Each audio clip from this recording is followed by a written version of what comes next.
હાલની જે ઉંમરનો ગાળો છે, જે સેકન્ડરી, હાયર સેકન્ડરી અને કોલેજનું શિક્ષણ લેવાના જે થોડાક વર્ષો છે, એ ગાળા દરમિયાન શિક્ષણનું શું મહત્વ છે એના વિશે થોડું કહીશ.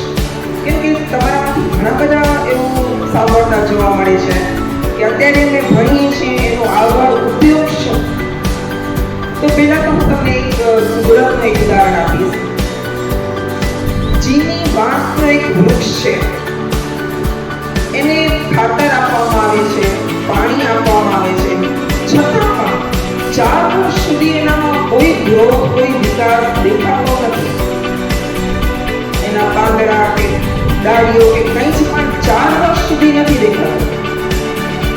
પણ અચાનક 5મા વર્ષે માત્ર થોડાક જ અઠવાડિયામાં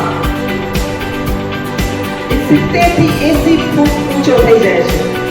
હવે તો તમે પોતે જ મનમાં વિચારો કે આ એનો જે ગ્રોથ છે, આ એનો વિકાસ છે, એ શું માત્ર થોડાક અઠવાડિયાનું જ 5મા વર્ષના થોડાક અઠવાડિયામાં થયું છે?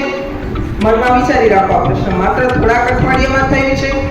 અત્યાર સુધી તમને હા જવાબે મળી ગયો. ઘણા તો માથું હલાવીને જવાબ આપી પણ દે છે. તો આ થોડાક અઠવાડિયામાં 70-80 ફૂટ ઊંચો વાસ થાય નહીં. તો હવે આજે 4 વર્ષ હતા, ખેડૂતો તો થાકતા નથી, એ ખાતર પાણી આપ્યા કરે છે 4 વર્ષ દરમિયાન.